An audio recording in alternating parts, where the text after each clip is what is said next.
पुरानी पत्थर जैसी चीज मिलती है। क्या वो बस एक पत्थर है या फिर लाखों साल पुराने किसी जीव का फॉसिल? और अगर है तो उसकी एज कैसे पता लगाओगे? That's the big question. Did you know कि हमारे अंदर कार्बन का एक स्पेशल वर्जन है C14 जो हमारी मौत के बाद एक रेडियो एक्टिव क्लॉक की तरह काम करता है? इंटरेस्टिंग है ना? बहुत ही इंटरेस्टिंग। हे, अगर ये डिस्कशन आपकी हेल्प करे तो जल्दी से hit subscribe now, comment your feedback and share to grow the channel. चलो, let's lock in the journey together. Let's do it. तो आज हम ह्यूमन एवोल्यूशन की एक सुपर डिटेल्ड जर्नी पर चलेंगे। हम शुरू करेंगे फॉसिल्स और उनकी डेटिंग मेथड से, फिर वो जियोलॉजिकल टाइम स्केल को समझेंगे। बिल्कुल। उसके बाद हम अपने एंसेस्टर्स से मिलेंगे, ऑस्ट्रेलोपिथेकस से लेकर होमो हैबिलिस, होमो इरेक्टस, निएंडरथल्स, क्रो-मैग्नन और फाइनली मॉडर्न ह्यूमंस तक। और एंड में हम उनसे भी पुराने मायोसीन एप्स जैसे प्रोकॉन्स्यूल और सिवापिथेकस के बारे में भी जानेंगे। सो गेट रेडी, ये एक टाइम ट्रैवल एडवेंचर होने वाला है। Okay, so let's start with the basics. Topic 1, fossils and how they form. Right, fossils. Fossils basically past life के रिमेन्स या इंप्रेशंस है। ये जरूरी नहीं कि सिर्फ हड्डियां हों, ये पौधों, इंसेक्ट्स या किसी जीव के निशान भी हो सकते हैं। जैसे footprints. एग्जैक्टली, फुटप्रिंट्स भी ट्रेस फॉसिल्स हो सकते हैं। एक रियल लाइफ एग्जांपल सोचो, एक मैमथ जो हजारों साल पहले बर्फ में जम गया। जब साइंटिस्ट को वो मिलता है तो उसकी स्किन, हेयर सब कुछ प्रिजर्व्ड मिलता है। Wow. ये एक परफेक्ट एग्जांपल है सॉफ्ट पार्ट्स के प्रिजर्वेशन का। कूल ना? बहुत cool. तो चलो इसे अनपैक करते हैं। फॉसिल्स को समझे बिना ह्यूमन एवोल्यूशन समझना तो आई गेस इम्पॉसिबल है। It is. ये हमारे पास्ट के डायरेक्ट क्लूज हैं। बैकग्राउंड ये है कि फॉसिल्स ही वो फिजिकल एविडेंस हैं जो हमें बताते हैं कि लाइफ फॉर्म्स टाइम के साथ कैसे चेंज हुई हैं। ये एवोल्यूशन की स्टोरी के पेजेस हैं, समझे? ओके, स्टोरी के pages, I like that analogy. तो इनके कोर लॉजिक क्या है? बनते कैसे हैं ये? देखो, number 1, preservation of hard parts. Bones और टीथ जैसी चीजें आसानी से फॉसिलाइज हो जाती हैं क्योंकि ये ऑलरेडी काफी हार्ड होती हैं। राइट, ये तो कॉमन सेंस है। दूसरा है प्रिजर्वेशन ऑफ सॉफ्ट पार्ट्स, जो बहुत रेयर है, जैसे आइस में मैमथ्स या एम्बर पेडॉन का जो सिक्रीशन होता है उसमें फंसे इंसेक्ट्स। एम्बर वाले तो जुरासिक पार्क की याद दिलाते हैं। हाँ, फिर तीसरा और सबसे कॉमन है पेट्रिफिकेशन। इसमें ऑर्गेनिक मटेरियल इनऑर्गेनिक मटेरियल से रिप्लेस हो जाता है। बेसिकली बॉडी धीरे धीरे पत्थर में बदल जाती है। Molecule by molecule. Atom by atom in fact. और चौथा है मोल्ड्स एंड कास्ट्स। जब ब्रेन जैसी चीज डिसइंटीग्रेट हो जाती है तो स्कल के अंदर मिट्टी जम जाती है जो ब्रेन का शेप ले लेती है। इसे ब्रेन कास्ट कहते हैं। That's fascinating. तो इनका रियल वर्ल्ड इम्पैक्ट क्या है? हमें इन सब से क्या पता चला? इन्हीं फॉसिल्स की स्टडी से हमें पता चला कि डायनासोर्स कैसे दिखते थे या हमारे पूर्वज बाइपेडल यानी 2 पैरों पर कब चले। ये हमारे प्लैनेट की हिस्ट्री की टेक्स्ट बुक है। सो इन कंक्लूजन, फॉसिल्स सिर्फ पुरानी हड्डियां नहीं है बल्कि टाइम कैप्सूल्स हैं जो एंशिएंट लाइफ की स्टोरीज बताते हैं। Okay, cross questioning time. तो क्या हर जीव मरने के बाद फॉसिल बन जाता है? बिल्कुल नहीं। फॉसिल फॉर्मेशन एक बहुत ही रेयर प्रोसेस है। इसके लिए स्पेसिफिक कंडीशंस चाहिए, जैसे सेडिमेंट से जल्दी कवर हो जाना, ऑक्सीजन का ना होना, एटसेट्रा। अच्छा, नेक्स्ट क्वेश्चन, मोल्ड्स और कास्ट्स में मेन डिफरेंस क्या है? Good question. मोल्ड एक खोखला इंप्रेशन है, जैसे मिट्टी में आलू दबाने से बनता है। जब उस इंप्रेशन में कोई मटेरियल भर जाता है और हार्ड हो जाता है तो वो कास्ट बन जाता है। Got it. ओके, पेट्रिफिकेशन में एग्जैक्टली होता क्या है? क्या बॉडी लिटरली स्टोन बन जाती है? एग्जैक्टली। हर एक ऑर्गेनिक मॉलिक्यूल एक एक करके मिनरल मॉलिक्यूल से रिप्लेस हो जाता है। इसलिए स्ट्रक्चर अजीब तरह से प्रिजर्व हो जाता है, but the original material is gone. Wow, amber में मिले इंसेक्ट्स इतने इंपॉर्टेंट क्यों होते हैं? क्योंकि एम्बर उन्हें परफेक्टली प्रिजर्व करता है, इवन उनके डीएनए को भी sometimes. It's like a snapshot from millions of years ago, no decay. और ये ब्रेन कास्ट, इससे हमें ब्रेन के बारे में क्या पता चल सकता है? ब्रेन का एग्जैक्ट स्ट्रक्चर तो नहीं, पर उसका साइज, शेप और कुछ इंपॉर्टेंट एरियाज जैसे लैंग्वेज या विजन से रिलेटेड के डेवलपमेंट का आइडिया लग जाता है। अमेजिंग। चलो, अब आती है प्रैक्टिस की बारी। बिल्कुल, पॉज करो और इस पार्ट को जोर से बोलकर प्रैक्टिस करो। Fossils are remains or impressions of past life formed through processes like preservation of hard parts, petrification, and molds and casts. Perfect. तो इसका मिनी रिकैप, फॉसिल्स अलग अलग तरह से बनते हैं और हमें एंशिएंट लाइफ के बारे में डायरेक्ट एविडेंस देते हैं। सही, तो हमें फॉसिल मिल गया, but here's the big question, ये कितना पुराना है? इसके लिए साइंटिस्ट यूज करते हैं डेटिंग मेथड्स। चलो इसे समझते हैं। Yes. Topic 2, dating methods for fossils. The fun part. Fossil की एज पता करने के 2 मेन तरीके हैं। एब्सोल्यूट मेथड, जो एक्चुअल एज बताता है, जैसे 50,000 साल पुराना, और कंपैरेटिव मेथड, जो 2 फॉसिल्स को कंपेयर करके बताता है कि कौन ज्यादा पुराना है। Okay, absolute versus relative. एक रियल लाइफ एग्जांपल से समझो। सोचो आपके पास एक कैंडल है। जब वो जलती है तो धीरे धीरे छोटी होती जाती है। अगर आपको पता हो कि वो किस रेट से पिघल रही है तो आप बता सकते हो कि वो कितनी देर से जल रही है। Make sense. हाँ, रेडियो एक्टिव डेटिंग ऐसी ही एक एटॉमिक कैंडल यूज करती है। एक फॉसिल बिना एज के बस एक पत्थर है, एज ही उसे कॉन्टेक्स्ट देती है। तो शुरू में साइंटिस्ट सिर्फ कंपैरेटिव मेथड्स यूज करते थे, जैसे जो जमीन में ज्यादा नीचे मिला वो ज्यादा पुराना। एग्जैक्टली। लेकिन रेडियो एक्टिव एलिमेंट्स की डिस्कवरी के बाद एब्सोल्यूट डेटिंग पॉसिबल हुई। अब आते हैं कोर लॉजिक पर। Let's talk about absolute methods. Okay, सबसे पहले रेडियो एक्टिव कार्बन मेथड या C14। हर लिविंग चीज में C14 रेडियो एक्टिव और C12 नॉर्मल कार्बन का एक फिक्स रेशियो होता है। मरने के बाद C14 धीरे धीरे डीके होने लगता है एट अ फिक्स रेट। इसकी हाफ लाइफ 5568 साल है। मतलब 55-55-8 साल में आधा C14 खत्म हो जाएगा। बिल्कुल। इस रेशियो को मेजर करके एज निकाल सकते हैं। याद रखना, यह सिर्फ कार्बन बेस्ड फॉसिल्स पर काम करता है और 50-60 हजार साल तक ही अच्छा है। और उससे पुराने फॉसिल्स के लिए? उसके लिए है पोटेशियम आर्गन मेथड। इसमें रेडियो एक्टिव पोटेशियम आर्गन में कन्वर्ट होता है। इसकी हाफ लाइफ बहुत लंबी है। फिर है यूरेनियम लेड मेथड, जो 3 मिलियन साल से भी पुराने फॉसिल्स के लिए है। ओके, और भी है? हाँ, यू सीरीज मेथड है, जिसमें U235, U234 जैसे एलिमेंट्स का रिलेटिव प्रोपोर्शन यूज होता है। और एक है इलेक्ट्रॉन स्पिन रेजोनेंस ESR, जो पास के रेडियो एक्टिव मटेरियल से फॉसिल्स में इंड्यूस हुए इलेक्ट्रिकल चार्जेस को मेजर करता है। वाओ, ये तो काफी हाईटेक लग रहा है। और कंपैरेटिव मेथड्स? कंपैरेटिव में 2 मेन मेथड्स हैं। एक अमीनो एसिड रेसमाइजेशन, जिसमें L अमीनो एसिड का D अमीनो एसिड में कन्वर्जन रेट एंटीक्विटी बताता है। अच्छा। और दूसरा अमीनो एसिड रिप्लेसमेंट, जिसमें लिविंग ऑर्गेनिजम्स के अमीनो एसिड कंटेंट को कंपेयर करके उनकी एंटीक्विटी पता की जाती है। तो इन्हीं मेथड से हमने लूसी की एज पता की? हाँ, लूसी की age 3.2 million years potassium argon से पता चली। या निएंडरथल्स कब तक जिंदा थे, अराउंड 40,000 ईयर्स अगो, ये C14 से पता चला। अच्छा। डेटिंग मेथड साइंस के डिटेक्टिव टूल्स हैं। ग्रेट। अब आते हैं क्रॉस क्वेश्चंस पर। C14 मेथड की लिमिटेशन क्या है? क्या ये डायनासोर्स की एज बता सकता है? नहीं, C14 की हाफ लाइफ जैसा बताया शॉर्ट है।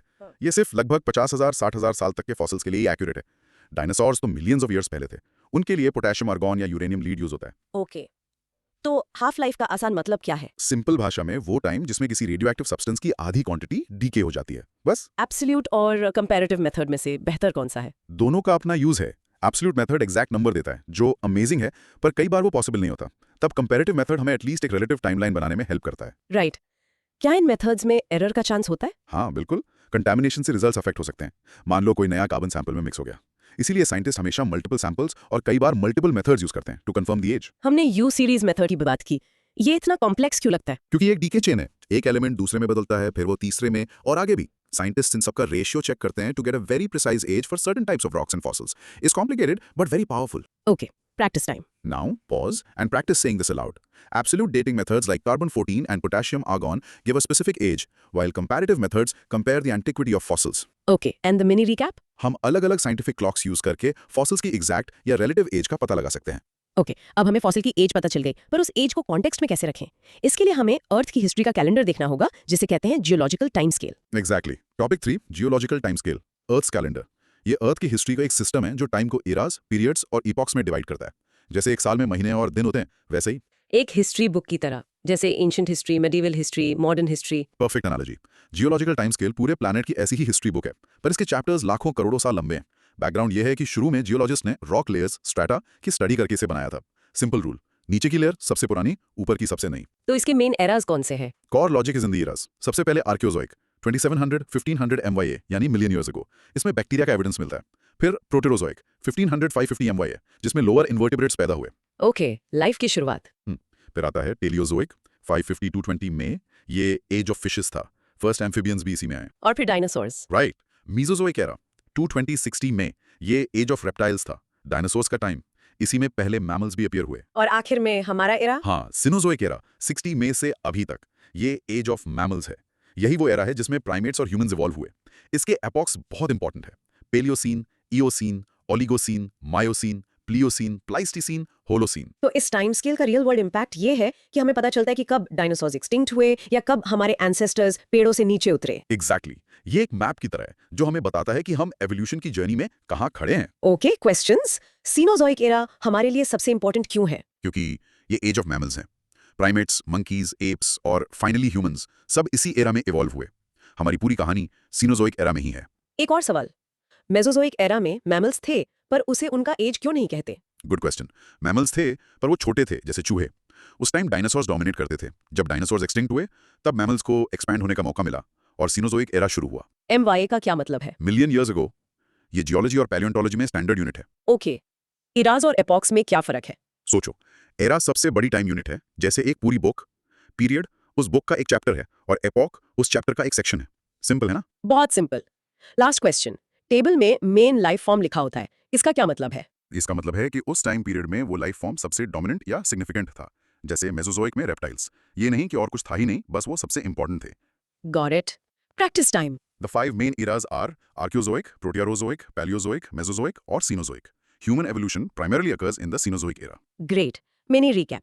जियोलॉजिकल टाइम स्केल अर्थ की हिस्ट्री को ऑर्गेनाइज्ड चैप्टर्स में डिवाइड करता है, जो लाइफ के एवोल्यूशन को ट्रैक करने में हेल्प करता है। Perfect. सीनोजोइक ईरा के अंदर एक बहुत ही ड्रामेटिक टाइम आया, प्लिस्टोसीन एपॉक, इसे द ग्रेट आइस एज भी कहते हैं। ये हमारे एवोल्यूशन के लिए सुपर क्रिटिकल था। आखिर क्यों? चलो जानते हैं। Let's dive in.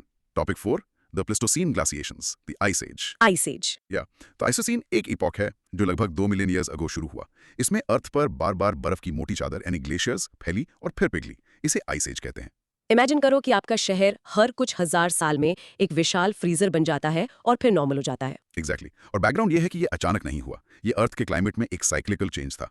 जब ग्लेशियर्स बढ़ते थे उसे ग्लेशियल पीरियड कहते हैं और जब पिघलते थे उसे इंटरग्लेशियल पीरियड कहते हैं। तो इसका कोर लॉजिक क्या है? कितनी बार हुआ ये सब? यूरोप में 4 मेजर ग्लेशियल पीरियड्स हुए जिनका नाम आल्प्स की नदियों पर रखा गया है। गन्स, माइंडल, रिस और वोर्म। गन्स, माइंडल, रिस, वर्म। Got it. इनके बीच के आराम के समय यानी इंटरग्लेशियल पीरियड्स थे। गन्स माइंडल, माइंडल रिस ये सबसे लंबा था, ग्रेट इंटरग्लेशियल कहते हैं, और रिस वर्म। तो ये यूरोप की बात हुई। नॉर्थ अमेरिका में क्या हो रहा था? कोरेस्पॉन्डिंगली नॉर्थ अमेरिका में भी 4 पीरियड्स थे, नेब्रास्कन, कैंसन, इलिनॉयन, विस्कॉन्सिन। और अफ्रीका में? वहां तो बर्फ नहीं थी। सही। जब यूरोप में बर्फ थी तब अफ्रीका के इक्वेटोरियल रीजन्स में बहुत ज्यादा बारिश होती थी। इन्हें प्लूवियल पीरियड्स कहते हैं, कैग्रान, कमाशियन, कंजेरियन, गम्बलियन। इंटरेस्टिंग। तो मौसम पूरे प्लेनेट पर बदल रहा था। हाँ, और इस पूरे प्लाइस्टोसीन को 3 पार्ट्स में डिवाइड किया जाता है। Lower 2.0 1.0 MYA, middle 1.0 to 0.7 MYA और अपर 0.7 to 0.01 MYA। हमारे एंसेस्टर्स जैसे होमो इरेक्टस और निएंडरथल्स इसी टाइम में माइग्रेट हुए। तो रियल वर्ल्ड इम्पैक्ट ये था कि इन क्लाइमेट चेंजेस ने हमारे एंसेस्टर्स को अडेप्ट करने, नए टूल्स बनाने, आग का इस्तेमाल सीखने और नई जगहों पर माइग्रेट करने के लिए मजबूर किया। ही हम मॉडर्न ह्यूमंस बन पाए। Okay, time for a few questions. तो जब यूरोप में आइस एज थी तब पूरी दुनिया जम गई थी? नहीं, glaciers mainly northern Europe, northern America और नॉर्थ इंडिया तक फैले थे। इक्वेटोरियल रीजन्स जैसे अफ्रीका ठंडे नहीं हुए, बल्कि वहां वेदर पैटर्न चेंज हो गया और बहुत बारिश होने लगी। ग्रेट इंटरग्लेशियल को ग्रेट क्यों कहते हैं? क्योंकि ये सबसे लंबा वार्म पीरियड था 2 ग्लेशिएशंस के बीच में। इस टाइम में लाइफ को फ्लरिश करने और आगे बढ़ने का काफी टाइम मिला। तो क्या ये ग्लेशिएशंस हमारे एवोल्यूशन के लिए अच्छे थे या बुरे? दोनों। ये बहुत चैलेंजिंग थे। बहुत सी स्पीशीज एक्सटिंक्ट हो गईं, पर इन्हीं चैलेंजेस ने हमारे एंसेस्टर्स को और इंटेलिजेंट, एडेप्टिव और रिसोर्सफुल बनाया। सर्वाइवल ऑफ द फिटेस्ट का अल्टीमेट टेस्ट था, समझे? हम आउट ऑफ अफ्रीका माइग्रेशन की बात करते हैं। इसका ग्लेशिएशन से क्या कनेक्शन है? जब ग्लेशियर्स बढ़ते थे तो समुद्र का लेवल नीचे जाता था, जिससे लैंड ब्रिजेस बन जाते थे। ओह, इससे माइग्रेशन आसान हो जाता था और क्लाइमेट प्रेशर ने भी उन्हें नई जगह ढूंढने पर मजबूर किया। एक लास्ट क्वेश्चन, क्या अभी हम एक ग्लेशियल पीरियड में हैं या इंटरग्लेशियल? टेक्निकली हम एक इंटरग्लेशियल पीरियड होलोसीन में हैं, जो वर्म ग्लेशिएशन के बाद शुरू हुआ। Some scientists believe the ice age isn't over yet. We are just in a warmer phase. Fascinating. Time to rehearse. ठीक है. Rehearse is presenting this segment aloud. The Pleistocene was marked by 4 major glaciations in Europe: Gunz, Mindel, Riss, and Worm. These climatic changes drove human migration and adaptation. And the mini recap: Pleistocene ice ages ने environmental pressure बनाया, जिसने human evolution को fast track किया। Exactly. अब जब हमने time और environment का स्टेज सेट कर लिया है, तो चलो इस स्टेज के एक्टर्स से मिलते हैं, हमारे होमिनिड एंसेस्टर्स। शुरुआत करेंगे सबसे पहले ऑस्ट्रेलोपेथिकस से। Yes. Topic 5. Early hominids, Australopithecus and Paranthropus. The first stars of our show. Australopithecus एक hominid जीनस है जो साउथ और ईस्ट अफ्रीका में रहता था। ये हमारे डायरेक्ट एंसेस्टर्स या उनके बहुत क्लोज रिलेटिव्स माने जाते हैं। Paranthropus इनकी एक साइड ब्रांच थी जो काफी रोबस्ट थी। और इसका रियल लाइफ एग्जाम्पल है फेमस फॉसिल लूसी। बिल्कुल। ल्यूसी एक ऑस्ट्रेलोपिथेकस अफरेंसिस थी। उसके स्केलेटन से हमें पता चला कि वो बाइपेडल थी, यानी हमारी तरह 2 पैरों पर चलती थी, भले ही उसका ब्रेन छोटा था। ये एक आहा मोमेंट था। तो यहाँ से ह्यूमन स्टोरी आगे बढ़ती है। ये वो पहले होमिनिड्स थे जिन्होंने 2 पैरों पर चलना शुरू किया, और रेवोल्यूशनरी स्टेप। सही। बैकग्राउंड ये है कि इनके फॉसिल्स साउथ अफ्रीका और ईस्ट अफ्रीका की ग्रेट रिफ्ट वैली में मिले हैं। ये 4 से 2 मिलियन ईयर्स अगो तक एग्जिस्ट करते थे। तो आते हैं कोड लॉजिक पर। ऑस्ट्रेलोपेथिकस के बारे में बताओ। ओके, इसकी स्पीसीज हैं ए अफ्रीकानस, ए अफेरेंसिस, ए गारहे, ए सेदिबा। इनके फीचर्स थे short height, upright posture, bipedal gait. उनका पोस्ट क्रेनियल स्केलेटन यानी गर्दन के नीचे का होमो जैसा था, पर ब्रेन छोटा था। और ए अफेरेंसिस ही लूसी थी, राइट? करेक्ट, जो 3.7 माया एग्जिस्ट करती थी। माना जाता है कि ए गारहे और ए सेदिबा से ही होमोजीनस इवॉल्व हुआ। तो फिर पैरेंथ्रोपस कौन थे? पैरेंथ्रोपस इनकी रोबस्ट ब्रांच थी। स्पीशीज जैसे पी रोबस्टस, पी बॉयसारे, पी इथियोपिकस। इन्हें रोबस्ट कहते हैं क्योंकि इनके चेहरे और जबड़े बहुत बड़े और स्ट्रॉन्ग थे। इनके पास स्ट्रॉन्ग ब्राउ रिजेस थे और ये हार्ड रूट्स और नट्स खाते थे। उनका ब्रेन कैसा था? ब्रेन कैपेसिटी ऑस्ट्रेलोपिथिकस से थोड़ी ज्यादा थी, अराउंड 500 सीसी। पर ये एक एवोल्यूशनरी डेड एंड था। तो यहाँ से एक की इनसाइट क्या है? एक बहुत इंपॉर्टेंट बात याद रखना, बाइपीडलिज्म, 2 पैरों पर चलना, ब्रेन के बड़े होने से पहले इवॉल्व हुआ। तो इसका इम्पैक्ट ये हुआ कि बाइपीडलिज्म ने हाथों को फ्री कर दिया, टूल्स उठाने के लिए, बच्चों को कैरी करने के लिए। This was a game changer. Exactly, it set the stage for everything that followed. तो कंक्लूजन ये है कि ऑस्ट्रेलोपिथिकस ने ह्यूमैनिटी का पहला बड़ा कदम उठाया, लिटरली। और पैरेंथ्रोपस हमें सिखाता है कि एवोल्यूशन में हर ब्रांच सक्सेसफुल नहीं होती। Okay, questions. लूसी इतनी फेमस क्यों है? क्योंकि वो उस टाइम का सबसे कंप्लीट होमिनिड स्केलेटन था। उससे पहले साइंटिस्ट श्योर नहीं थे कि बाइपीडलिज्म पहले आया या बड़ा ब्रेन। लूसी ने इस डिबेट को सॉल्व कर दिया। राइट। पैरेंथ्रोपस को साइड ब्रांच क्यों कहते हैं? क्योंकि वो इतने स्पेशलाइज्ड हो गए थे सिर्फ हार्ड चीजें खाने के लिए कि जब क्लाइमेट चेंज हुआ तो वो अडेप्ट नहीं कर पाए और एक्सटिंक्ट हो गए। वो हमारे डायरेक्ट एंसेस्टर नहीं है। तो इनका ब्रेन छोटा था पर ये होमो से कैसे अलग थे? मेन डिफरेंस ब्रेन साइज और टूल यूज में था। ऑस्ट्रेलोपैथिकस का ब्रेन साइज मॉडर्न चिम के बराबर था और वो सिस्टमैटिक टूल्स नहीं बनाते थे। बाइपीडलिज्म के क्या फायदे थे? कई फायदे थे, दूर तक देख सकते थे, हाथ फ्री हो गए और धूप में बॉडी कम एक्सपोज होती थी जिससे आसानी से कूल रह सकते थे। क्या ये सब एक ही टाइम पर रहते थे? नहीं, अलग अलग स्पीशीज अलग अलग टाइम पर आई और गई। कुछ स्पीशीज ओवरलैप भी करती थी और शायद रिसोर्सेज के लिए कॉम्पीट भी करती होंगी। Got it. Practice time. Now, practice saying this. Australopithecus, like Lucy, was an early bipedal hominid, and this adaptation of walking on 2 feet appeared before the expansion of the brain. Perfect. And the mini recap. Australopithecus ने 2 पैरों पर चलना शुरू किया जो human evolution का turning point था, जबकि पैरेंथ्रोपस एक स्पेशलाइज्ड साइड ब्रांच थी जो एक्सटिंक्ट हो गई। सही। अब हाथ फ्री हो गए थे तो इन हाथों का इस्तेमाल कौन करेगा? एंट्री होती है हमारे अपने जीनस होमो के पहले मेंबर की, होमो हैबिलिस यानी the handyman. Yes. Topic 6. Homo habilis, the tool maker. The handyman. Homo habilis पहली होमिनिड स्पीशीज थी जिसे हमारे जीनस होमो में रखा जाता है। इसका नाम हैंडीमैन इसलिए है क्योंकि ये डेलिबरेटली स्टोन टूल्स बनाने वाली पहली स्पीशीज थी। इसका एक एग्जाम्पल सोचो। आपको एक कोकोनट तोड़ना है पर आपके पास हैमर नहीं है। आप 2 पत्थरों को टकराकर एक का शार्प एज बना लेते हो और उससे कोकोनट काट लेते हो। परफेक्ट। ये बेसिक आइडिया ही होमो हैबिलिस की टेक्नोलॉजी थी, ओल्ड वन टूल्स। यहाँ से एक नया चैप्टर शुरू होता है टेक्नोलॉजी का। होमो हैबिलिस ने सिर्फ एनवायरनमेंट को रिस्पॉन्ड नहीं किया, उसने एनवायरनमेंट को शेप करना शुरू किया। बैकग्राउंड क्या है इसका? कहाँ मिले इनके फॉसिल्स? इसके फॉसिल्स 1960 में लुइस लीकी ने ओल्डुवाई गॉज ईस्ट अफ्रीका में खोजे थे। ये 2 to 1.5 मिलियन ईयर्स अगो तक ग्रासी सवानाज में रहते थे। ओके, तो कोर लॉजिक क्या है? What made them homo? Habilis का मतलब है हैंडी या स्किल्ड। इनके बनाए हुए शार्प स्टोन टूल्स को ओल्ड वन टूल्स कहते हैं। ये जानवरों को काटने, उनकी हड्डियां तोड़ने, मैरो निकालने के लिए यूज होते थे। और इनका ब्रेन? इनका ब्रेन ऑस्ट्रेलोपैथिकस से बड़ा था, around 700 CC, but modern human से काफी छोटा। और इनकी डाइट ऑमनिवोरस थी। टूल्स की मदद से ये मीट डाइट में शामिल कर पाए जो ब्रेन डेवलपमेंट के लिए इंपॉर्टेंट था। Right, the feedback loop. हाँ, एनाटॉमिकली इनका लोअर जॉ हल्का था और दांत मॉडर्न मैन जैसे थे। तो रियल वर्ल्ड इम्पैक्ट ये था कि टूल मेकिंग एक कॉग्निटिव लीप था। इसके लिए प्लानिंग, फोरसाइट और स्किल चाहिए। एग्जैक्टली। यही वो स्किल है जो आगे जाकर कंप्यूटर्स और स्पेसशिप्स तक पहुंची। कंक्लूजन, होमो हबिलिस ने प्रूव किया कि ब्रेन ओवर ब्रॉन। उन्होंने टेक्नोलॉजी की शुरुआत की और ह्यूमन एवोल्यूशन को एक नए रास्ते पर डाल दिया। Okay, let's get to the questions. तो क्या ऑस्ट्रेलोपैथिकस बिल्कुल टूल्स यूज नहीं करते थे? वो शायद पत्थर या लकड़ी यूज करते होंगे जैसे आज चिम्प्स करते हैं, पर होमो हैबिलिस पहले थे जिन्होंने सिस्टमैटिकली एक पत्थर से दूसरे को शेप देकर टूल बनाया। That's the key difference. 700 CC brain कितना बड़ा होता है? फॉर कंपैरिजन, मॉडर्न ह्यूमंस का एवरेज 1350 सीसी है, तो उनका ब्रेन हमसे लगभग आधा था, पर अपने प्रीडिसेसर से काफी बड़ा। डाइट में मीट शामिल होने से ब्रेन डेवलपमेंट पर क्या फर्क पड़ा? मीट एक हाई एनर्जी फूड सोर्स है जिसमें प्रोटीन और फैट्स होते हैं। ब्रेन एक बहुत एनर्जी हंग्री ऑर्गन है। बेटर न्यूट्रिशन ने ब्रेन के साइज को ग्रो करने में हेल्प की। इन्हें होमोजीनस में क्यों रखा गया, ऑस्ट्रेलोपैथिकस में क्यों नहीं? प्राइमरीली 2 रीजंस हैं, उनका बड़ा ब्रेन साइज और उनका clear association with tool making. ये 2 फीचर्स उन्हें होमो बनाते हैं। ओके, ओल्ड वन टूल्स कैसे दिखते थे? क्या वो आरी या चाकू जैसे थे? नहीं, बहुत सिंपल, बस एक गोल पत्थर कॉबल जिसके एक साइड से कुछ टुकड़े फ्लेक्स निकाल दिए गए हों ताकि एक शार्प एज बन जाए। पर उस टाइम के लिए ये एक रेवोल्यूशनरी टेक्नोलॉजी थी। Okay, time to practice. Rehearse saying this. Homo habilis, the handyman, was the first species in our genus to systematically create and use stone tools, which was a major cognitive leap. And the mini recap, Homo habilis ने stone tools बनाकर technology की शुरुआत की, जिससे उनकी diet बेहतर हुई और ब्रेन एवोल्यूशन का रास्ता खुला। बिल्कुल। टूल्स बन गए, डाइट बेहतर हो गई, अब टाइम था दुनिया एक्सप्लोर करने का। और इसके लिए स्टेज पर एंट्री होती है एक टॉलर, स्मार्टर और ज्यादा डेयरिंग होमिनिड की, होमो erectus. Yes. Topic 7. Homo erectus, the fire starters and explorers. The explorers. Homo erectus, वो पहली होमिनिड स्पीशीज थी जो अफ्रीका से बाहर माइग्रेट हुई। ये आग का इस्तेमाल करने वाली भी पहली स्पीशीज थी। इनके फॉसिल्स अफ्रीका, जावा मैन और चाइना, पेकिंग मैन में मिले हैं। इमेजिन करो एक ग्रुप है जो ना सिर्फ पत्थर के टूल्स बना रहा है, बल्कि आग के पास बैठकर ठंड से बच रहा है, अंधेरे में देख पा रहा है और अपना खाना पका रहा है। That was the life of Homo erectus. Homo erectus मतलब upright man. ये आग, बेहतर टूल्स और सोशल ग्रुप्स के साथ एक new level of human experience को रिप्रेजेंट करते हैं।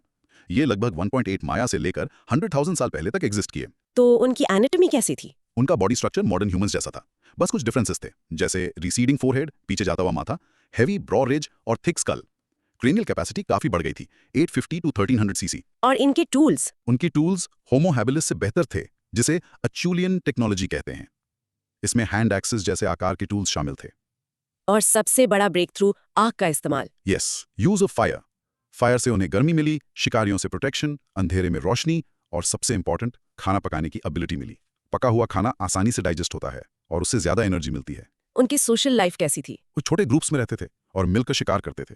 इसके लिए कम्युनिकेशन, शायद नॉन सिलेबिक लैंग्वेज की जरूरत पड़ती होगी। कुछ एविडेंस कैनिबलिज्म का भी है। तो इम्पैक्ट ये हुआ कि अफ्रीका से बाहर माइग्रेट करना एक ह्यूज स्टेप था और आग का कंट्रोल इंसान को नेचर पर कंट्रोल देने वाला पहला स्टेप था। करेक्ट। होमो इरेक्टस ने इंसान को एक ग्लोबल स्पीशीज बनने के रास्ते पर डाला और आग की डिस्कवरी से हमारी डेस्टिनी हमेशा के लिए बदल दी। Okay, questions. जावा मैन और पेकिंग मैन होमो इरेक्टस के ही टाइप्स हैं। Yes, they are considered subspecies of Homo erectus. उनमें थोड़े रीजनल डिफरेंसेस थे, जैसे पिकिंग मैन का ब्रेन जावा मैन से थोड़ा बड़ा था। आग को कंट्रोल करने का क्या मतलब है? क्या उन्होंने आग जलाना सीख लिया था? ये एक डिबेट है। हो सकता है शुरू में वो नेचुरल फायर जैसे बिजली गिरने से लगी आग को मेंटेन करना सीखे हों। बाद में शायद उन्होंने आग पैदा करना भी सीख लिया हो। But even controlling it was a huge deal. खाना पकाने से इतना क्या फर्क पड़ गया? Immense difference. कुकिंग फूड उसे सॉफ्टर बनाता है, न्यूट्रिएंट्स अनलॉक करता है और हार्मफुल बैक्टीरिया को मार देता है। इससे हमें कम चबाना पड़ता था और ज्यादा एनर्जी मिलती थी, जिससे ब्रेन और भी डेवलप हो सका। कम्युनिकेशन के बारे में हमें कैसे पता चलता है? डायरेक्ट एविडेंस तो नहीं है, पर group hunting, sophisticated tool making, इन सब चीजों के लिए किसी ना किसी लेवल का कम्युनिकेशन जरूरी है। It was likely basic, but it was there. Cannibalism का एविडेंस? That's dark. हाँ, कुछ पीकिंग मैन के फॉसिल्स पर कट मार्क्स मिले हैं जो टूल से बने लगते हैं, जिससे कुछ साइंटिस्ट ये इन्फर करते हैं। इसका रीजन रिचुअलिस्टिक भी हो सकता है या survival. Understood. Let's practice. Pause and practice this summary. Homo erectus was the first hominid to migrate out of Africa, use fire, and create more advanced tools like hand axes. These innovations allowed them to adapt to new environments. And the mini recap. Homo erectus ने आग और बेहतर tools के साथ दुनिया में फैलना शुरू किया, जो ह्यूमैनिटी का एक मेजर टर्निंग पॉइंट था। सही। होमो इरेक्टस के बाद यूरोप और एशिया में एक नया और ज्यादा कॉम्प्लेक्स होमिनिड इवॉल्व हुआ, जिसका नाम सुनते ही हमें केवमैन की इमेज याद आती है। Let's talk about the much misunderstood Homo neanderthalensis. बिल्कुल। Topic 8, Homo neanderthalensis, the thinkers of the ice age. The thinkers, not the brutes. Exactly. Neanderthals हमारे सबसे क्लोज एक्सटिंक्ट ह्यूमन रिलेटिव हैं। वो आइस एज यूरोप और West Asia में रहते थे। वो आम धारणा से कहीं ज्यादा इंटेलिजेंट और सोफिस्टिकेटेड थे। इसका एग्जाम्पल ये है कि निएंडरथल्स अपने लोगों को सेरेमोनियली दफनाते थे। एक ग्रेव में एक आदमी के साथ फूल भी मिले हैं। ये दिखाता है कि उनमें सिंबॉलिक थॉट और शायद ग्रीफ जैसी फीलिंग्स थी। करेक्ट। दे weren't just brutes। उन्हें अक्सर स्टूपिड केवमैन की तरह पोर्ट्रे किया जाता है, बट दैट्स कंप्लीटली रॉन्ग। इनके पहले फॉसिल्स 1856 में निएंडर वैली, जर्मनी में मिले। ये लगभग 4 लाख साल से 40,000 साल पहले तक रहे। तो उनकी एनाटॉमी कैसी थी? वो हमसे थोड़े शॉर्ट और ज्यादा स्टॉकी, मजबूत थे, जो उन्हें ठंडे क्लाइमेट में बॉडी हीट कंजर्व करने में हेल्प करता था। उनके प्रोमिनेंट ब्राउ रिजेस, स्लोपिंग फोरहेड और ब्रॉड नोज थे। और उनका brain size? This is the shock of many. उनका क्रेनियल कैपेसिटी ऑन एवरेज हमारे बराबर या हमसे थोड़ा ज्यादा था, अराउंड 1400 टू 1700 सीसी। वाओ। उनकी कल्चर और टेक्नोलॉजी? वो मस्टेरियन टेक्नोलॉजी के टूल्स बनाते थे, जो होमो इरेक्टस से एडवांस्ड थे। वो बोन, क्वार्ड्स और फ्लिंट के टूल्स भी यूज करते थे, और एविडेंस है कि वो सिलेबिक लैंग्वेज में कम्युनिकेट कर सकते थे। और सिंबॉलिक बिहेवियर? सबसे इंपॉर्टेंट, उनमें सेरेमोनियल बरियल का एविडेंस है। इसका मतलब है कि वो डेथ और आफ्टर लाइफ के बारे में सोचते थे। This points to complex abstract thought. तो इम्पैक्ट ये है कि most modern humans, non Africans के डीएनए में 1 to 2% निएंडरथल डीएनए है। हाँ, जिसका मतलब है कि हमारे एंसेस्टर्स ने उनके साथ इंटरब्रीड किया था। निएंडरथल्स हमारी फैमिली के एक कॉम्प्लेक्स, इंटेलिजेंट और सक्सेसफुल मेंबर थे। Okay, cross questions. अगर उनका ब्रेन हमसे बड़ा था, तो वो एक्सटिंक्ट क्यों हो गए? ग्रेट क्वेश्चन, और इसका कोई एक आंसर नहीं है। Theories include climate change, competition with modern humans, Homo sapiens, या शायद हम उनसे ज्यादा अडेप्टेबल थे socially. Brain size isn't the only factor for success। हमने उनके साथ इंटरब्रीड किया, इसका क्या मतलब है? इसका मतलब है जब मॉडर्न ह्यूमंस अफ्रीका से निकलकर यूरोप और एशिया में पहुंचे, तो उन्होंने वहां रह रहे निएंडरथल्स के साथ बच्चे पैदा किए। इसलिए उनका थोड़ा सा डीएनए हमारे जीनोम में आज भी है। सो कूल ना? Very cool. सिलेबिक लैंग्वेज, क्या वो बातें करते थे? उनके थ्रोट की एनाटमी और एक बोन, हायोइड बोन की स्टडी से लगता है कि वो बोल सकते थे। उनकी लैंग्वेज कितनी कॉम्प्लेक्स थी ये हम नहीं जानते, पर वो सिंपल ग्रंट से कहीं ज्यादा थी। उनका क्लासिक और प्रोग्रेसिव टाइप क्या था? क्लासिक निएंडरथल्स वो हैं जिनके फीचर्स, ब्राउ रिज एक्सेट्रा, बहुत स्ट्रॉन्ग हैं, जो लेटर पीरियड में आते हैं। प्रोग्रेसिव या प्री निएंडरथल उनके अर्लियर फॉर्म्स हैं, जो होमो इरेक्टस से ज्यादा मिलते जुलते थे। क्या वो आग यूज करते थे? Yes, absolutely. वो होमो इरेक्टस से इस स्किल को इनहेरिट करके और बेहतर तरीके से यूज करते थे for warmth, cooking and protection in the cold ice age climate. Alright, let's practice this. Rehearse this point.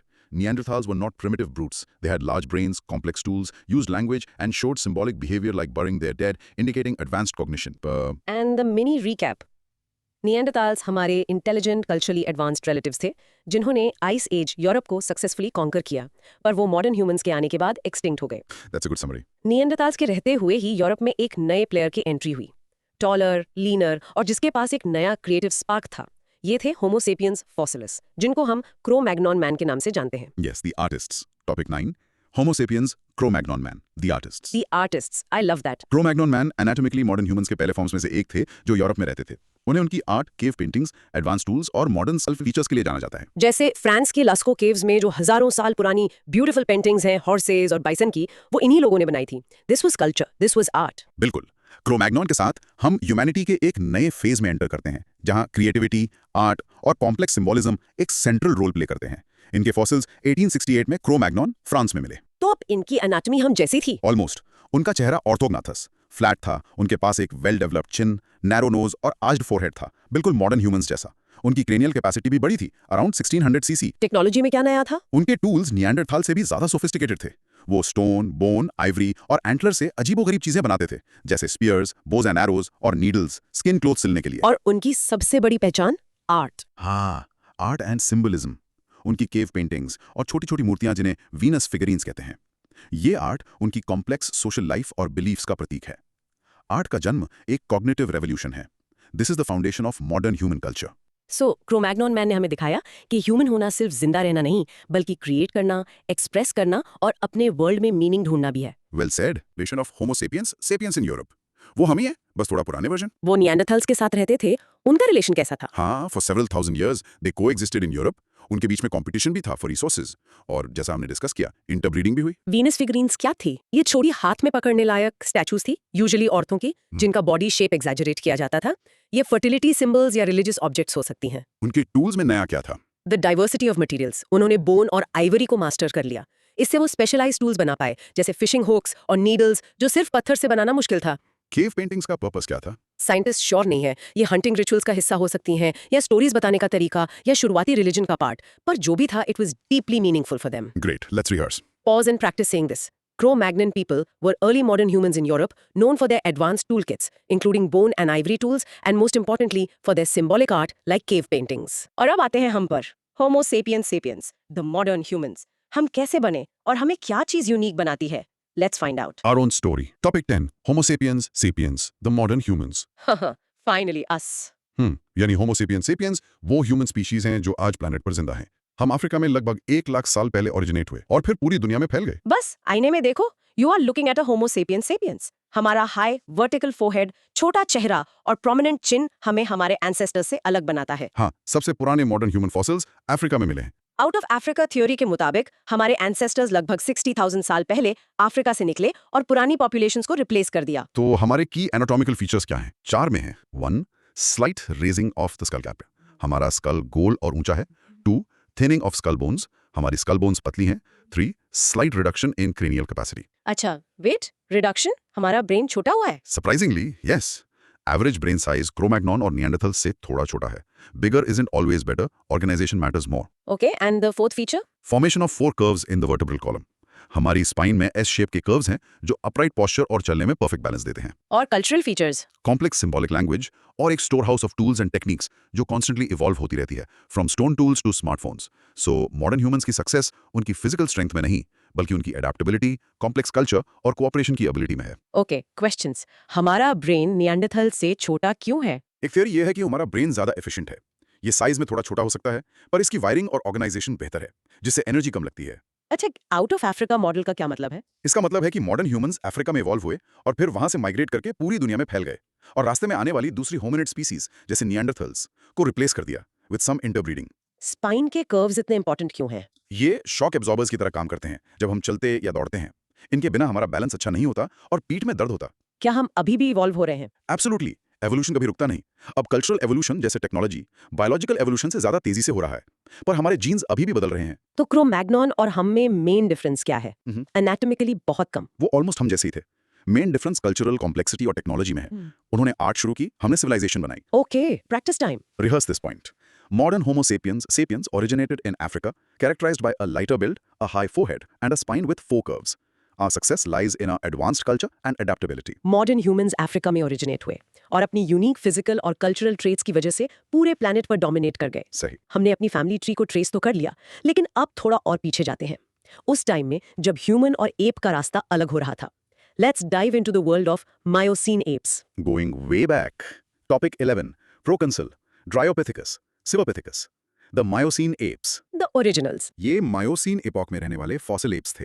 ये एप्स और ह्यूमंस के कॉमन एंसेस्टर्स के बहुत करीब माने जाते हैं। प्रोकॉन्सूल का स्केलेटन, वो 4 पैरों पर चलता था एक बंदर की तरह, पर उसकी पूंछ नहीं थी, एक एप की तरह। उसकी बॉडी में मंकी और एप दोनों के फीचर्स का मिक्स था। A true transitional form. Background ये है कि मायोसीन में क्लाइमेट चेंज हो रहा था, फॉरेस्ट्स कम होकर ग्रासलैंड्स बन रहे थे। इसने कुछ एप्स को जमीन पर आने के लिए मजबूर किया। तो इसकी की ग्रुप्स कौन से थे? नंबर 1, प्रोकॉन्सुल, अर्ली मायोसिन, अफ्रीका में। ये मंकी लाइक क्वाड्रुपेडल थे, but with ape like features, जैसे नो टेल। इन्हें होमिनिड्स का एंसेस्टर या उसके बहुत क्लोज माना जाता है। Okay, next. Dryopithecus, middle Miocene, Europe. इसके फीचर्स में मंकी, एप और मैन का कॉम्बिनेशन था। इसका वाई-फाई मोलर पैटर्न यानी दांत पर वाई शेप होमिनॉइड्स का एक क्लासिक फीचर है। और सिवापिथिस? सिवापिथिस, लेट मायोसीन, एशिया। इसके fossils Siwalik hills, India Pakistan में मिले। इसके चेहरे के फीचर्स मॉडर्न ओरांगुटान से बहुत मिलते हैं, इसलिए माना जाता है कि ये ओरांगुटान का एंसेस्टर है। तो इन सब ड्रायोपिथ्स के कॉमन कैरेक्टर्स क्या थे? मंकी लाइक था उनका general skull shape, ape like थे उनके लार्ज इंसाइजेस और ब्रैकिएशन स्विंगिंग के लिए फीचर्स, और होमिनिड लाइक था Y5 मोलर पैटर्न और absence of a simian shelf in the jaw. तो इन शॉर्ट मायोसीन एप्स का ग्रुप बहुत डाइवर्स था, और ये हमें बताता है कि एप और ह्यूमन एवोल्यूशन की शुरुआत कैसे हुई। Correct. Time for questions. Y5 molar pattern इतना स्पेशल क्यों है? क्योंकि ये एक शेयर्ड ट्रेट है जो सिर्फ होमिनॉइड्स, एप्स एंड ह्यूमंस में मिलता है। मंकीज के मोलर्स अलग होते हैं। ये एक क्लियर एवोल्यूशनरी लिंक है। तो प्रोकॉन्सूल हमारा डायरेक्ट एंसेस्टर है? शायद नहीं, वो एंसेस्टर या एंसेस्टर टाइप हो सकता है। मतलब हमारा डायरेक्ट एंसेस्टर प्रोकॉन्सूल जैसा ही दिखता होगा, पर वो एग्जैक्टली वो नहीं था। सिवापिथिकस अगर ओरंगुटान का एंसेस्टर है, तो हमसे उसका क्या लेना देना? उसकी स्टडी से हमें पता चलता है कि अलग-अलग एप लिनिएजेस कब और कैसे डाइवर्ज हुई। डीएनए एविडेंस भी कहता है कि ओरंगुटान की लाइन हमसे सबसे पहले अलग हुई थी। ब्रैचिएशन क्या होता है? पेड़ों की ब्रांचेस से हाथों से लटक कर झूलना, जैसे गिबन्स करते हैं। ड्रायोपिड्स के शोल्डर्स में इसके लिए एडेप्टेशंस थे। तो इनमें से कोई बाइपीडल था? नहीं, वो प्राइमरीली क्वाड्रुपेडल, 4 पैरों पर थे। कुछ शायद जमीन पर थोड़ी देर के लिए 2 पैरों पर चल सकते होंगे, पर उनका मेन मोड ऑफ लोकोमोशन क्वाड्रुपेडलिज्म या ब्रैकिएशन था। Okay, practice time. Miocene apes like Proconsol, Dryopithecus, and Civapithecus represent a diverse group of early apes from which the lineages of modern apes and humans eventually evolved. And the mini recap. Miocene apps वो transitional forms थे जिन्होंने future में apps और humans के evolution की नींव रखी। Well put. अब आते हैं एक पुरानी साइंटिफिक मिस्ट्री पर, एक फॉसिल जिसे कभी ह्यूमन एवोल्यूशन की मिसिंग लिंक माना जाता था, रामापिथिकस। उसकी स्टोरी क्या है और आज हम उसके बारे में क्या सोचते हैं? हाँ, The Great Debate. Topic 12. The Great Debate, the story of Ramapithecus. The missing link that wasn't. Exactly. Ramapithecus एक फॉसिल एप का नाम है जिसे 1970s तक होमिनिड यानी ह्यूमन लाइन का मेंबर माना जाता था, लेकिन अब उसे सिवापिथिकस जीनस में ही रखा जाता है। ये साइंस में सेल्फ करेक्शन का एक परफेक्ट एग्जाम्पल है। बिल्कुल, पहले साइंटिस्ट को रामापिथिकस के सिर्फ जबड़े मिले जिनका शेप पैराबोलिक होमिनिड लाइक लगता था, पर जब और कंप्लीट फॉसिल्स मिले तो पता चला कि वो एक्चुअली ओरंगुटान लाइन का मेंबर है। रामापिथिकस की स्टोरी हमें बताती है कि साइंस कैसे काम करती है, एविडेंस के साथ थ्योरीज बदलती हैं। तो इसमें शिफ्ट कैसे आया? 1980s में नए एविडेंस और सिवापिथिकस के ज्यादा कंप्लीट फॉसिल्स मिलने पर साइंटिस्ट ने रियलाइज किया कि रामापिथिकस और सिवापिथिकस के फीचर्स, स्पेशली पैलेटोफेशियल फीचर्स, बहुत सिमिलर हैं। तो करंट अंडरस्टैंडिंग क्या है? आज के पेलियो एंथ्रोपोलॉजिस्ट मानते हैं कि रामापिथिकस असल में सिवापिथिकस से अलग नहीं है। वो शायद सिवापिथिकस की ही एक स्मॉलर फॉर्म था, possibly a female of the species. तो रामापिथिकस अब होमिनिड नहीं माना जाता? करेक्ट। उसकी स्टोरी पैलियोंटोलॉजी के इतिहास का एक इंपॉर्टेंट हिस्सा है, but he is not on a family tree. Questions. तो रामापिथिकस मिसिंग लिंक नहीं है? Correct. The idea of a single missing link is outdated anyway. Evolution is more like a branching bush than a straight ladder. Ramapithecus is on the orangutan branch, not ours. Sexual dimorphism का इससे क्या connection है? Scientist सोचते हैं कि सिवापिथिकस में mail और female के साइज में काफी डिफरेंस था, सेक्सुअल डायमॉर्फिज्म। जो बड़े फॉसिल्स मिले वो मेल सिवापिथिकस थे, और जो छोटे फॉसिल्स मिले रामापिथिकस वो फीमेल थे। डीएनए एविडेंस इस बारे में क्या कहता है? डीएनए एविडेंस भी इसको सपोर्ट करता है। वो बताता है कि ओरंगुटान लिनिएज जिससे सिवापिथिकस और रामापिथिकस जुड़े हैं, हमसे काफी पहले लगभग 12-16 माया अलग हो गई थी। तो अब फर्स्ट होमिनिड किसे माना जाता है? कैंडिडेट्स बदलते रहते हैं, पर अभी साइलेंथ्रोपस या ऑरोरिन जो 6-7 मिलियन ईयर्स पुराने हैं, जैसे फॉसिल्स को अर्ली होमिनिड्स माना जाता है, ऑस्ट्रालोपिथिकस से भी पहले। इस गलती से साइंटिस्ट्स ने क्या सीखा? उन्होंने सीखा कि सिर्फ जबड़े के टुकड़ों के बेसिस पर पूरी स्पीशीज के बारे में कंक्लूजन निकालना रिस्की हो सकता है। We need more complete skeletons to understand the full picture. Time for the practice Q. Rehearse this important update. Ramapithecus was once considered a direct human ancestor, but is now understood to be a part of the genus Civapithecus, which is on the evolutionary line leading to orangutans. And the mini recap. Ramapithecus की story दिखाती है कि science नए evidence के साथ खुद को कैसे करेक्ट करती है। वो अब हमारा एंसेस्टर नहीं माना जाता। Perfect. Wow, what a journey. आज हमने ह्यूमन एवोल्यूशन की पूरी कहानी को एक्सप्लोर किया, उसको देखा, जिन्होंने हमारे इवोल्यूशन के लिए स्टेज सेट किया। इसके बाद हम अपने एंसेस्टर से मिलें, ऑस्ट्रालोपिथिकस जो दो पैरों पे चलें, होमो हैबिलिस जिन्होंने टूल्स बनाए, होमो इरेक्टस जिन्होंने आग यूज की और माइग्रेट किया, इंटेलिजेंट निएंडरथॉल्स, आर्टिस्टिक क्रो-मैग्नॉन्स और फाइनली मॉडर्न ह्यूमंस। और एंड में हमने और पीछे जाकर मायोसीन एप्स जैसे प्रोकॉन्सोल और सिवापिथिकस को समझा, जहां से ये सब शुरू हुआ था। ग्रेट। अब आते हैं कंटेंट प्रोब्स पर for self presentation practice. Okay, go ahead. बिना देखे फॉसिल फॉर्मेशन के 3 तरीके बताओ। ओके, कार्बन 14 डेटिंग का बेसिक प्रिंसिपल एक दोस्त को समझाओ। Good one. होमो हैबिलिस और होमो इरेक्टस के बीच 2 मेन डिफरेंसेस बताओ। नियांडरथाल्स को स्टूपिड केवमैन कहना गलत क्यों है? 2 रीजंस दो। Important question. बाइपेडलिज्म, 2 पैरों पर चलना, ह्यूमन एवोल्यूशन के लिए गेम चेंजर क्यों था? The core question. रामापिथिकस की स्टोरी से हमने साइंस के बारे में क्या सीखा? That's the philosophical one. Great questions. और अब एक चैलेंज। Let's hear it. एक A4 शीट पर ह्यूमन एवोल्यूशन की एक सिंपल टाइमलाइन बनाओ। स्टार्ट करो ऑस्ट्रेलोपिथिकस से और मॉडर्न ह्यूमंस तक जाओ। हर होमिनिड के आगे उसकी एक की इनोवेशन लिखो, जैसे होमो हैबिलिस, स्टोन टूल्स। ये आपके कॉन्सेप्ट्स को लॉक कर देगा। Excellent exercise. तो ये थी हमारी आज की इन डेप्थ चर्चा। होप इससे आपको बहुत कुछ नया सीखने को मिला होगा। I hope so too. अगर हाँ, तो please subscribe now, comment your feedback and share to grow the channel. अगली बार मिलेंगे एक और नए टॉपिक के साथ। बिल्कुल। सी यू नेक्स्ट टाइम।